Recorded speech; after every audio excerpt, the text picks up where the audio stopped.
जय श्री कृष्णा। गीता जी का 15वां अध्याय पुरुषोत्तम योग।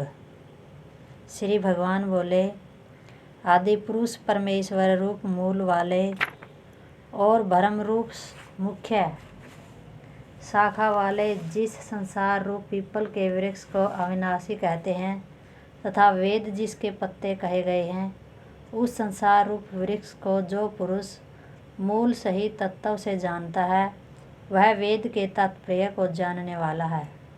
उस संसार वृक्ष की तीनों गुणों रूप जल के द्वारा बढ़ी हुई है और विषय भोग रूप कोपलों वाली देव, मनुष्य और तीर्थ आदि योनि रूप शाखाएं नीचे और ऊपर सर्वत्र फैली हुई है तथा मनुष्य लोक में कर्मों के अनुसार बांधने वाली अहमता, ममता और वासना रूप जड़ें भी नीचे और ऊपर सभी लोकों में व्याप्त हो रही है।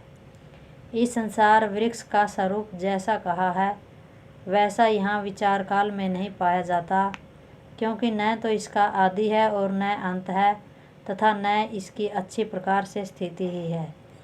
इसीलिए इस अहमता, ममता और वासना रूप अति दृढ़ मूलों वाले संसार रूप पीपल के वृक्ष को वैराग्य रूप शस्त्र द्वारा काटकर उसके पश्चात उस परम पद रूप परमेश्वर को भली भांति खोजना चाहिए, जिसमें गए हुए पुरुष फिर लौटकर संसार में नहीं आते और जिस परमेश्वर से उस पुरातन संसार वृक्ष की प्रवृत्ति विस्तार को प्राप्त हुई है, उसी आदि पुरुष नारायण के मैं शरण हूँ। इस प्रकार दृढ़ निश्चय करके उस परमेश्वर का मनन और निध्यासन करना चाहिए, जिसका मान और मोह नष्ट हो गया है, जिन्होंने आसक्ति रूप दोष को जीत लिया है, जिनकी परमात्मा के स्वरूप में नित्य स्थिति है और जिनकी कामनाएं पूर्ण रूप से नष्ट हो गई है, वे सुख दुख नामक द्वंद्व से विमुक्त ज्ञानी जन उस अविनाशी परम पद को प्राप्त होते हैं। जिस परम पद को प्राप्त होकर मनुष्य लौट कर संसार में नहीं आते, उस समय प्रकाश परम पद को न सूर्य प्रकाशित कर सकता है, न चंद्रमा और न अग्नि ही। वही मेरा परम धाम है। इस देह में यह सनातन जीवात्मा मेरा ही अंश है और वही इस प्रकृति में स्थित मन और पांचों इंद्रियों को आकर्षित करता है। वायु गंध के स्थान से गंध को जैसे ग्रहण करके ले जाता है, वैसे ही देहादि का स्वामी जीवात्मा भी जिस शरीर का त्याग करता है, उससे इस मन सहित इंद्रियों को ग्रहण करके फिर जिस शरीर को प्राप्त होता है उसमें जाता है। यह जीवात्मा श्रोत्र, चक्षु और त्वचा को तथा रसना, घ्राण और मन को आश्रय करके अर्थात इन सब के सहारे से ही विषयों का सेवन करता है।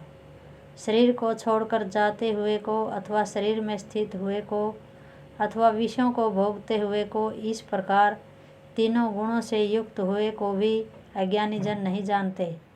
केवल ज्ञान रूप नेत्रों वाले विवेकशील ज्ञानी ही तत्व से जानते हैं। यत्न करने वाले योगी जन भी अपने हृदय में स्थित इसको तत्व से जानते हैं, किंतु जिन्होंने अपने अंतःकरण नहीं किया, ऐसा अज्ञानी जन को तो यत्न करते रहने पर भी इस आत्मा को नहीं जानते। सूर्य में स्थित जो तेज संपूर्ण जगत को प्रकाशित करता है तथा जो तेज चंद्रमा में है और जो अग्नि में है, उसको तू मेरा ही तेज जान।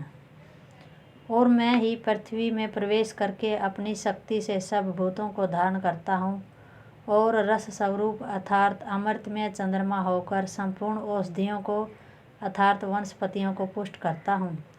मैं ही सब प्राणियों के शरीर में स्थिर रहने वाला प्राण और अपान से संयुक्त वेशानर अग्नि रूप होकर 4 प्रकार के अन्न को पचाता हूँ। मैं ही सब प्राणियों के हृदय में अंतर्यामी रूप से स्थित हूँ तथा मुझसे ही स्मृति, ज्ञान और अपहरण होता है और सब वेदों द्वारा मैं ही जानने के योग्य हूँ तथा वेदांत का कर्ता और वेदों को जानने वाला भी मैं ही हूँ। इस संसार में नाशवान और अविनाशी भी ये 2 प्रकार के पुरुष हैं। इनमें संपूर्ण भूत प्राणियों के शरीर तो नाशवान और जीवात्मा अविनाशी कहा जाता है। इन दोनों से उत्तम पुरुष तो अन्य ही है, जो तीनों लोकों में प्रवेश करके सबका धारण पोषण करता है तथा अविनाशी परमेश्वर और परमात्मा इस प्रकार कहा गया है। क्योंकि मैं नाशवान जड़ वर्ग क्षेत्र से तो सर्वथा अतीत हूँ और अविनाशी जीवात्मा से भी उत्तम हूँ, इसीलिए लोक में और वेद में भी पुरुषोत्तम नाम से प्रसिद्ध हूँ। भारत, जो ज्ञानी पुरुष मुझको इस प्रकार तत्वों से पुरुषोत्तम जानता है, वह सर्वज्ञ पुरुष सब प्रकार से निरंतर मुझ वासुदेव परमेश्वर को ही भजता है।